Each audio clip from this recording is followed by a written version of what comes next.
तो जैसा कि लास्ट एपिसोड में हम लोगों ने देखा था कि योंगफाई वो अपनी लेजेंडरी कमान वापस ले लेता है, मगर उसके बदले में वो उस मास्टर से वादा करता है कि वो डोंगचू किंगडम की मदद करेगा। मगर उसे आइडिया नहीं था कि उसका सामना किन लोगों से होने वाला है। वो बस यही बात जानता था कि वहां पर एक ऐसा ट्रेजर अपीयर होने वाला है जो कि गॉड से रिलेटेड है, और उस ट्रेजर को हासिल करने के लिए वहां पर रात के टाइम पर न जाने कितने लोग आने वाले हैं। जैसे ही वो रात आ पहुंची है और पूरा चांद निकल आता है, तो सबसे पहले वेस्टर्न रीजन के वो 3 डिसाइपल्स जो कि दोबारा से रीइंकार्नेट हुए थे, वो फौरन से वहां पहुंच जाते हैं और वो आते साथ ही सीधा ईस्टर्न चू किंगडम के उस मेन टेंपल की तरफ जा रहे होते हैं। और वहां मौजूद एक मास्टर ने 20 साल पहले मुझसे वादा किया था कि तुम लोग 30 साल पहले तक वापस नहीं आओगे, मगर तुम लोग इतना जल्दी क्यों आ रहे हो। वहां पे हमें दिखाया जाता है कि बहुत सारे वॉरियर सीधा उस टेंपल की तरफ आगे बढ़ रहे होते हैं, और वो लोग वहां पे मौजूद ईस्टर्न चू किंगडम के मास्टर को कहते हैं कि हम लोग जहां जाना चाहें हम लोग जा सकते हैं, कोई भी हमें नहीं रोक सकता।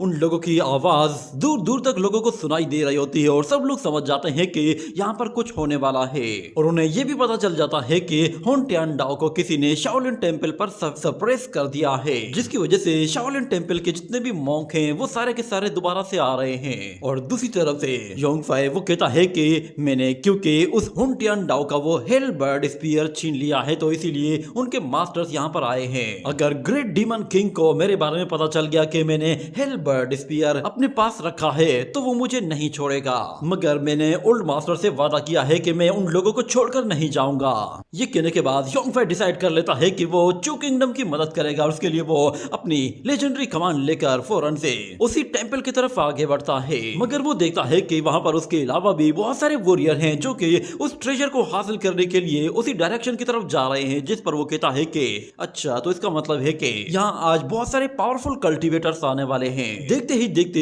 उस डायरेक्शन की तरफ इतने ज्यादा वॉरियर आ जाते हैं कि योंगफाई भी परेशान हो जाता है। उसने सोचा भी नहीं था कि यहाँ पर इतने पावरफुल कल्टीवेटर्स आएंगे, और वो सारे के सारे चू किंगडम को तबाह करने के लिए काफी थे। हमें दिखाया जाता है कि कुछ वॉरियर्स तो ड्रैगन्स पर आते हैं और वो सीधा चू किंगडम के ऊपर आसमान में उड़ने लगते हैं। और दूसरी तरफ से हमें बहुत ज्यादा ग्रीन एनर्जी निकलती हुई दिखाई देती है, जो कि चू किंगडम के ओल्ड एंसेस्टर की होती है। वो सब लोगों से कह रहा होता है कि अगर किसी को भी इस ट्रेजर को हासिल करना है तो उसे सबसे पहले मेरा सामना करना होगा और चू वाल डिफेंस को भी तोड़ना होगा। वहां पर चू किंगडम की आर्मी भी उन लोगों के इंतजार में खड़ी हुई होती है, और वो ओल्ड मास्टर उन सारे ही लोगों से कह रहा होता है कि तुम सब लोग मेरे सामने खड़े होने के लायक नहीं हो, इसीलिए बेहतर है पीछे चले जाओ। ये कहने के साथ वो फौरन से एक ड्रैगन सील को बाहर निकालता है। वो ड्रैगन सील जैसे ही ओपन होती है तो उसके अंदर से एक ग्रीन अजूरा ड्रैगन बाहर निकल आता है, और वो उन सारे के सारे कल्टीवेटर्स को वहां से पीछे धकेल देता है। जिसके बाद वो ओल्ड मास्टर उसी ड्रैगन के साथ वहां पर एक बहुत ही पावरफुल बैरियर भी एक्टिवेट कर देता है, और फिर अपने उन सोल्जर से कहता है कि तुम लोग इस लड़ाई में कोई भी मदद नहीं कर पाओगे, इसीलिए बेहतर है कि फ्रंट लाइन में चले जाओ और वहां पे जाकर लड़ाई लड़ो। यहाँ जितने भी पावरफुल कल्टीवेटर्स आएंगे वो सारे ही हाई रैंकिंग्स के होंगे। ये सुनने के बाद सारे के सारे वॉरियर्स फौरन से बाहर की तरफ चले जाते हैं और बाहर मौजूद वाल के ऊपर जाकर अपने मोर्चे संभालते हैं, और उन लोगों की मदद करने के लिए और उन लोगों को कमांड करने के लिए वहां पर फर्स्ट प्रिंसेस भी आ जाती है। वो सब लोगों से कहती है कि सब लोग मेरे ऑर्डर का इंतजार करो, जैसे ही मैं कहूं वैसे ही हमला कर देना। वो लोग देखते हैं कि जैसे ही उन लोगों के दुश्मन वो करीब आते जा रहे हैं, तो वो फौरन से वहां पे मौजूद जितने भी आर्चर्स होते हैं उन्हें हमला करने का हुक्म देती है। ये कहने के बाद वो सारे के सारे वॉरियर्स पर एक साथ ही एरोज रिलीज करना शुरू कर देते हैं, जिससे वहां पर तीरों की बारिश हो जाती है और बहुत सारे कल्टीवेटर्स तो रास्ते में ही मार दिए जाते हैं। वो एरोज इतने ज्यादा होते हैं कि उन लोगों को बचने का कोई मौका ही नहीं मिलता। सिर्फ कुछ ही कल्टीवेटर्स होते हैं जो कि खुशकिस्मती से अपनी जान बचा पाते हैं, और सिर्फ हाई लेवल के कल्टीवेटर्स ही ऐसे होते हैं जो कि उन एरोज को डॉज कर पा रहे होते हैं, क्योंकि उन लोगों की स्पीड काफी अच्छी होती है। और हमें दिखाया जाता है वहां पर एक बंदा एक ईगल के ऊपर बैठकर उन एरोज को डॉज कर रहा होता है, और बहुत ही आसानी से चू किंगडम के पैलेस के पास पहुंच गया था। ये देखते ही वो सारे के सारे आर्चर्स फिर उसकी तरफ निशाना लगाते हैं और तीरों की बौछार कर देते हैं, मगर वो ईगल काफी फास्ट होता है और आसानी से उन सारे के सारे एरोज को डॉज करते हुए जा रहा होता है। ये देखकर उस एक ईगल के ऊपर मौजूद वॉरियर्स काफी खुश होता है। उसे लगा कि शायद उसे कोई भी नहीं मार सकता, मगर एक ही पल में एक उस ईगल की बॉडी के आर पार निकल जाता है, जिसकी वजह से वो ईगल बहुत ही बुरी तरह जख्मी होता है और सीधा जमीन पर जा गिरता है। देखते ही वो वॉरियर भी काफी परेशान हो जाता है और अचानक से एक एरो उसकी बॉडी के भी आर पार निकल जाता है, जिसके बाद हमें दिखाया जाता है कि वहां पर कुछ अलग तरह के आर्चर्स मंगवाए गए होते हैं, जो कि नॉर्मल आर्चर्स से बहुत ही ज्यादा स्ट्रॉन्ग होते हैं और उनके अंदर एक स्पिरिचुअल एनर्जी भी होती है। और वहां पर फिर हमें प्रिंसेस चुनियान को दिखाया जाता है, वो यही आर्चर लेकर यहाँ पर आई थी और उसके साथ उसका व्हाइट टाइगर भी उन लोगों की मदद करने के लिए आया था। और प्रिंसेस उन लोगों से कहती है कि मैं यहाँ पर अपने व्हाइट टाइगर के साथ जब तक मौजूद हूँ तब तक कोई भी 4th लेवल का वॉरियर यहाँ से एंटर नहीं कर सकता। और वो फर्स्ट प्रिंसेस भी कहती है कि मेरे क्लान में जो भी लोग हैं अगर वो जबरदस्ती यहाँ पर अंदर आने की कोशिश करेंगे, मैं उन लोगों को वार्निंग दे रही हूँ कि उन्हें बुरी तरह से मारा जाएगा। और मैं जानती हूँ कि तुम लोग कौन कौन से सेक्ट से बिलोंग करते हो। मैं एक मर्तबा ये प्रॉब्लम रिजोल्व कर लूँ, उसके बाद में तुम लोगों की असलियत के बारे में जानूंगी और उसके बाद तुम लोगों के सेक्ट्स पर जाकर हमला करूंगी। ये कहने के बाद अचानक वहां पर एक पोर्टल ओपन होता है और वहां से एक आवाज आती है कि लड़की तुम कुछ ज्यादा बकबक कर रही हो। इतना कहने के बाद ऊपर से एक बहुत ही पावरफुल एनर्जी नीचे की तरफ आती है, तो वहां एक जोरदार ब्लास्ट होता है। उसका ऑरा ही इतना ज्यादा होता है कि वो दूर दूर तक सब लोगों को फील हो रहा था और सब लोग परेशान हो गए थे कि शायद यहाँ पर सेंट्स की एंट्री हो रही है। वहां मौजूद 3 लोग ऐसे होते हैं जो कि उस डिवाइन लाइट के साथ नीचे आ रहे होते हैं और वो कहते हैं कि तुम मोर्टल्स, तुम लोगों की हिम्मत कैसे हुई, तुम लोग उस डिवाइन आर्टिफैक्ट को लेने के लिए आए हो। जिसके बाद जब उन्हें हमें दिखाया जाता है तो हमें पता चलता है कि ये तीनों वही लोग थे जो कि वेस्टर्न रीजन से आए थे और उनके साथ एक मास्टर जॉन नाम का शख्स भी मौजूद था, जो कि हम लोगों ने रीइंकार्नेट होते हुए देखा था। और उसके साथ उसके 2 असिस्टेंट्स भी होते हैं। उन्हें देखते ही सारे ही लोग पहचान जाते हैं कि ये तो वेस्टर्न रीजन के लोग हैं और ये यहाँ पर हजारों मील दूर इस आर्टिफैक्ट को लेने के लिए आए हैं। और प्रिंसेस चुनियान वो उन्हें देखते ही पहचान जाती है और कहती है कि ये तो वही 3 लोग हैं जिन्होंने पहले हम पर हमला किया था। और दूसरी तरफ वेस्टर्न रीजन की वो रेड हेयर वाली लड़की कहती है कि ईस्टर्न चू किंगडम लगता है कि कल्टीवेशन में काफी पीछे रह गया है। ये बस कुछ मामूली से लोग हमसे मुकाबला करने के लिए आए हैं। इन्हें लगता है कि ये लोग हमसे डिवाइन आर्टिफैक्ट छीन पाएंगे। ये कहने के बाद मास्टर जॉन उन लोगों से कहता है कि चलो अब इन कीड़े मकोड़ों का सफाया करते हैं। ये लोग इस लायक नहीं है कि ये लोग ज्यादा देर तक उस आर्टिफैक्ट को देख सके। ये कहते हैं वो लड़की फौरन से अपनी पावर्स को एक्टिवेट करती है और उसके पास एक ऐसी डिवाइन बुक होती है कि जिसमें मौजूद जो भी चीज होती है वो उसे रियलिटी में कन्वर्ट करते ही एक वेपन की तरह यूज करती है। और इस बार वो उस बुक से लाइटनिंग एनर्जी को समन करती है, तो वहां पर हर जगह लाइटनिंग एनर्जी गिरने लगती है, जिससे हर एक चीज तबाह बर्बाद हो जाती है। और योंगफाई दूर खड़ा होकर ये सब कुछ देख रहा होता है और वो कहता है कि ये तीनों कल्टीवेटर्स काफी पावरफुल हैं और ये तीनों ही वुशी से ज्यादा ताकतवर है। और हो सकता है कि शायद इन तीनों से ज्यादा ताकतवर कल्टीवेटर्स भी आज अपीयर हों। मगर प्रिंसेस चुनियान वो अभी भी उन लोगों के सामने खड़ी हुई होती है और वो कहती है कि तुम तीनों मास्टर्स अपनी कल्टीवेशन पर रिलाय करके हम लोगों को मारना चाहते हो, जबकि हम ईस्टर्न चू किंगडम के लोग इसे हमेशा याद रखेंगे। और तुम लोग अगर वो डिवाइन आर्टिफैक्ट लेकर चले भी गए तो भी तुम्हारे जाने के बाद हम लोग फिर से अपना अलायंस बनाएंगे और तुम्हारे रीजन्स पर हमला करेंगे और हम लोग हर एक चीज का हिसाब तुम्हारे उन लोगों से लेंगे और तुम लोगों की इनहेरिटेंस को ही खत्म कर देंगे।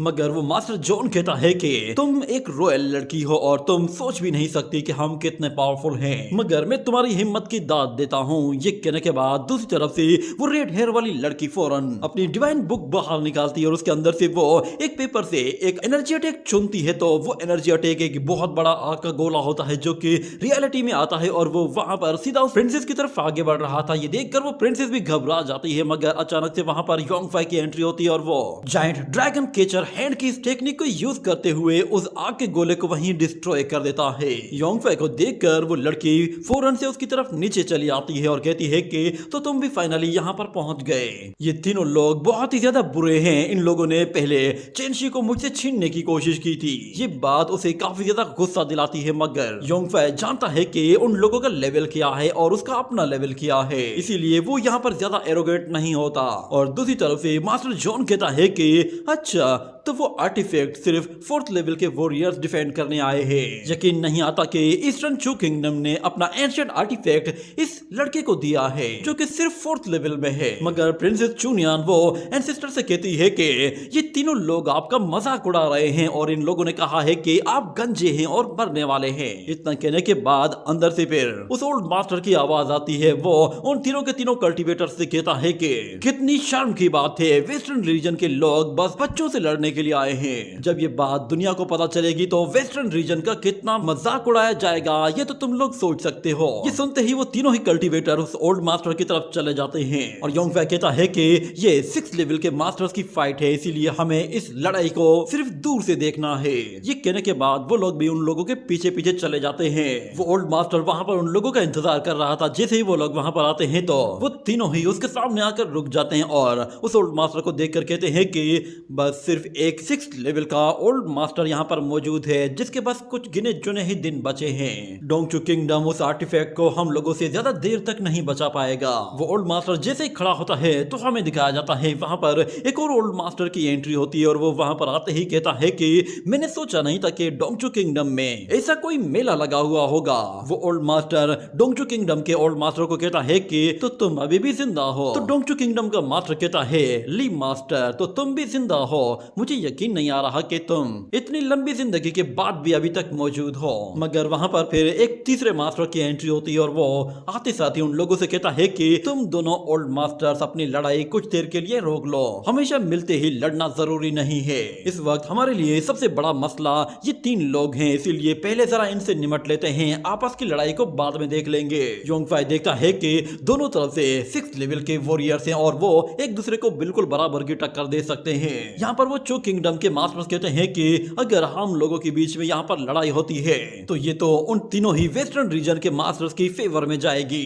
वो लोग बहुत ही आसानी से हमारे ट्रेजर लेकर अपने वेस्टर्न साइड्स की तरफ चले जाएंगे और ईस्टर्न चू किंगडम के लिए ये बहुत ही शर्मिंदगी वाली बात होगी और फिर पूरी दुनिया हंसेगी और हमारा मजाक उड़ाएगी कि हम लोग अपने ट्रेजर्स को डिफेंड नहीं कर पाए। इतना कहते ही ओल्ड मास्टर अपनी बॉडी से एक बहुत ही पावरफुल एनर्जी रिलीज करता है तो दूसरी तरफ से ओल्ड मास्टर जोन भी अपनी सोर्ड के साथ एक बहुत ही पावरफुल एनर्जी रिलीज करता है। दोनों ही अटैक एक दूसरे से टकरा कर वहीं डिस्ट्रॉय होते हैं और फिर मास्टर जोन का वो असिस्टेंट अपनी पावर को यूज करने के लिए अपने उसी डिवाइन आर्टिफैक्ट का इस्तेमाल करता है जिसके साथ वो एक बहुत ही बड़ी डिवाइन फॉर्मेशन क्रिएट करता है, जिसके साथ ही वो उन सब लोगों से कहता है कि इससे पहले कि एक गॉड खुद से अपीयर हो तुम लोग उसके आगे झुक जाओ। ये कहने के साथ ही वो फौरन ऊपर आसमान की तरफ एक एनर्जी रिलीज करता है तो वहां पर बहुत बड़ी बड़ी फॉर्मेशंस आ जाती हैं जो कि नीचे चू किंगडम के ऊपर आके गोलों की बारिश कर देती हैं। मगर नीचे मौजूद ली मास्टर कहता है कि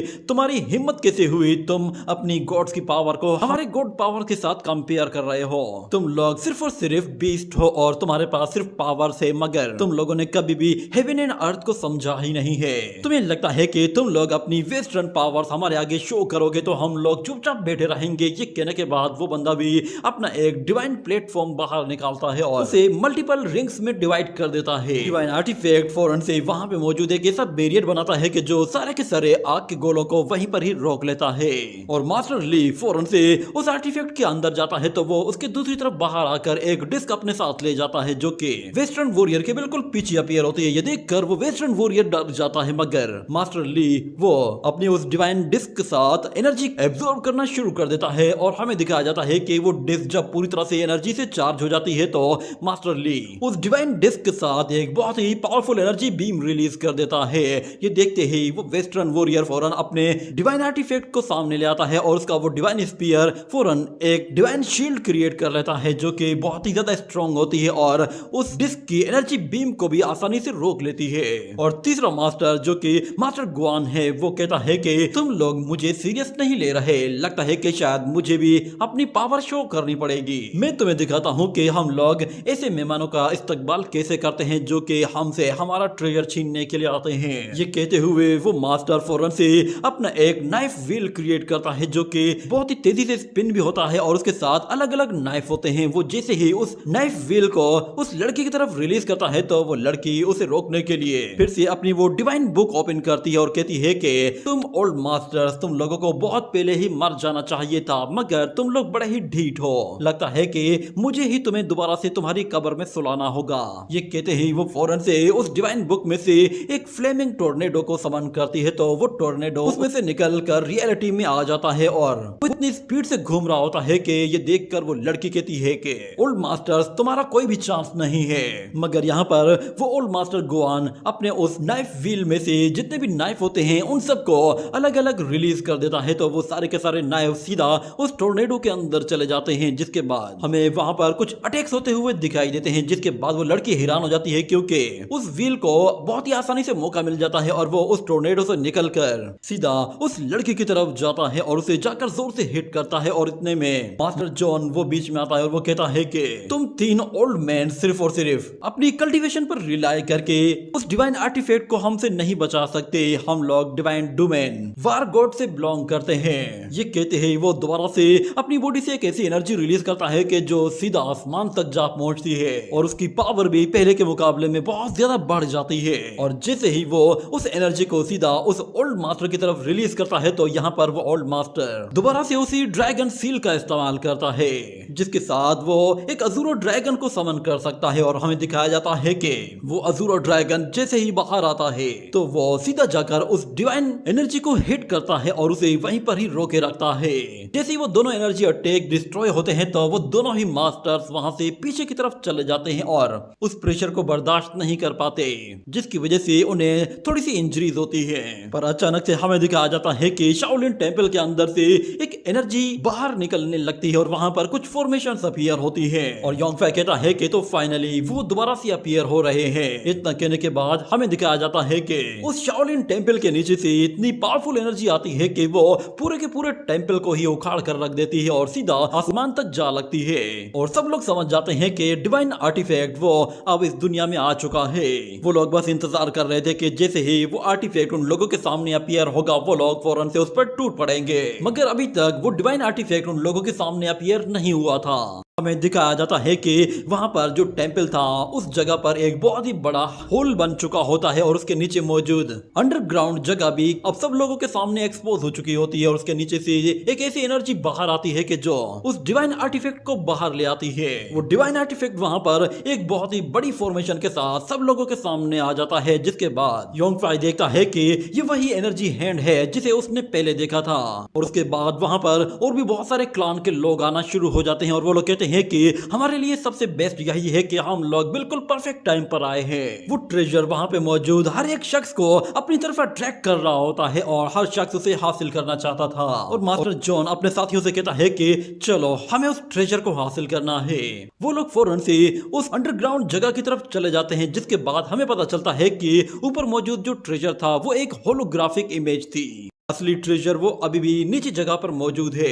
देखते ही वो तीनों के तीनों मास्टर्स एक साथ ही कहते हैं कि हमें इन्हें यहाँ आगे जाने से रोकना होगा वरना ये लोग उस ट्रेजर तक पहुंच जाएंगे। ये कहने के साथ तीनों के तीनों एक साथ ही मिलकर अपने पावरफुल अटैक्स करते हैं और दूसरी तरफ से वो तीनों वेस्टर्न वॉरियर्स देखते हैं कि वो ओल्ड मास्टर्स उन पर हमला कर रहे हैं और मास्टर जॉन फौरन से अपने चारों तरफ एक डोमेन बनाकर अपने आप को और अपने साथियों को प्रोटेक्ट करता है। तो वो तीनों मास्टर्स अपनी डिवाइन डिस्क को उन लोगों के चारों तरफ लाकर उन्हें लॉक कर देते हैं। और वो रेड हेयर वाली लड़की कहती है कि ये तीनों ही ओरिएंटल मास्टर्स हैं, इनके पास इतने प्रोफाउंड स्किल्स हैं, सोचा भी नहीं था कि चू किंगडम इतना इवॉल्व हो चुका होगा। मगर वहां पे मौजूद दूसरा वॉरियर कहता है कि ये लोग अभी भी 6 लेवल के पीक पर नहीं है, इसका मतलब है कि हम लोग इनसे आसानी से डील कर सकते हैं। और मास्टर जॉन कहता है कि आज से हजारों साल पहले वेस्टर्न और ईस्टर्न सेक्ट की आपस में लड़ाई हुई थी और उस वक्त ईस्टर्न गॉड्स बहुत ही ज्यादा पावरफुल हुआ करते थे, मगर हजारों साल अब गुजर चुके हैं और ये लोग अब काफी वीक हैं। इतने में वो ओल्ड मास्टर फील करता है कि उसका वो ड्रैगन आउट ऑफ कंट्रोल हो गया है। इसका मतलब है कि कोई ऐसी पावर है जो कि उसे मास्टर के कंट्रोल से निकाल कर बाहर ले जा रही है। और हमें दिखाया जाता है कि वो डिवाइन ड्रैगन फौरन से उन तीनों के तीनों मास्टर्स के सामने आ जाता है, जिसे देखने के बाद मास्टर जॉन कहता है कि कुंडलुन ड्रैगन, तुम यहाँ क्या कर रहे हो? तुम तो कुंडलुन के अंदर सील थे, तुम्हें ह्यूमन ह्यूमन वर्ल्ड में आने की इजाजत नहीं है। क्या तुम भूल गए हो कि तुमने किस चीज की कसम खाई थी? मगर वो ड्रैगन उन लोगों से कहता है कि इसका मतलब तो फिर ये भी है कि तुम तीनों को यहाँ पर नहीं होना चाहिए था, मगर उसके बावजूद भी तुम लोग आजादी के साथ यहाँ वहाँ घूम फिर रहे हो। मैंने तो अभी तुम्हारी रियल आइडेंटिटीज के बारे में भी किसी को नहीं बताया है। क्या मैं तुम लोगों की रियल आइडेंटिटीज सब लोगों को बता दूं? अगर तुम लोग यहाँ पर इसी वक्त यहाँ से चले जाते हो तो मैं किसी को भी नहीं बताऊंगा कि तुम लोग यहाँ पर आए थे। योंगफै भी फील करता है कि उस ड्रैगन के साथ वहाँ पर कोई पावरफुल वॉरियर अपीयर हुआ है जो कि उन लोगों से भी ज्यादा ताकतवर है। जरूर ये कोई लेजेंडरी डीमन है। पता नहीं यहाँ पर किस किस्म की बैटल होने वाली है। इतना कहने के बाद मास्टर जॉन वो फौरन से अपनी स्वॉर्ड के साथ एक बहुत ही जोरदार धमाका कर देता है, जिसके साथ वो उन डिस्क को अपने आप से दूर हटाता है और वो ड्रैगन भी वहां से पीछे चला जाता है, जिसके साथ ही वो लोग वहां से तेजी से भागते हुए नीचे उस एंशिएंट गुफा की तरफ चले जाते हैं। और वो तीनों ही ओल्ड मास्टर्स कहते हैं कि हम लोग ज्यादा देर इंतजार करना अफोर्ड नहीं कर सकते। ये कहने के साथ वो दो मास्टर्स तो फौरन से नीचे चले जाते हैं और योंगफै वहां से उल्टे कदम पीछे जा रहा होता है, क्योंकि उसे पता था कि आगे जाना मौत को दावत देना है, इसीलिए उसे वहां से भागना ही बेहतर लग रहा था। मगर वो ओल्ड मास्टर फौरन उसके पीछे आता है और कहता है कि योंगफै मेरे साथ नीचे चलो। मगर योंगफै वहां पर नहीं होता, वो भाग रहा था। ये देखते ही वो मास्टर दोबारा से उसके करीब आ जाता है और कहता है कि मैं अपनी पावर्स वो तुम्हारी बॉडी के अंदर ट्रांसफर कर रहा हूँ ताकि मैं तुम्हें 4th लेवल के पीक पर ला सकूं और इस तरह तुम 1 घंटे तक इस पावर को यूज कर सकते हो। उस एनर्जी की वजह से योंगफै की बॉडी के अंदर एक नई पावर सी आ जाती है और वो पहले से ज्यादा स्ट्रॉन्ग बन जाता है। वो मास्टर फिर योंगफै को बताता है कि उस एंशिएंट केव के अंदर बहुत सारी रेस्ट्रिक्शंस लगी हुई हैं। उन्हें तोड़ने के लिए सिर्फ और सिर्फ जूशियन ट्रेजर्स का इस्तेमाल किया जा सकता है और सिर्फ तुम अकेले ही ऐसे वॉरियर हो जिसके पास डिवाइन ब्लड मौजूद है और तुम उस लेजेंडरी कमान को भी यूज कर सकते हो। इसीलिए तुम्हारे अलावा और कोई ऐसा नहीं कि जो हमारी मदद कर सके। ये कहने के बाद वो ओल्ड मास्टर चुप हो जाता है और दूसरी तरफ योंगफै वो सोच में पड़ जाता है कि मैं इन लोगों की मदद करूं या ना करूं, मुझे क्या करना चाहिए, क्या मुझे नीचे जाना चाहिए या फिर नहीं। ये कहने के बाद वो फौरन से उस जगह से नीचे कूदकर सीधा अंडरग्राउंड केव की तरफ चला जाता है और पीछे वो मास्टर हंसते हुए कहता है कि तो फाइनली इसने मेरी बात मान ली। ये कहने के साथ ही ये एपिसोड यहीं पे ही एंड हो जाता है।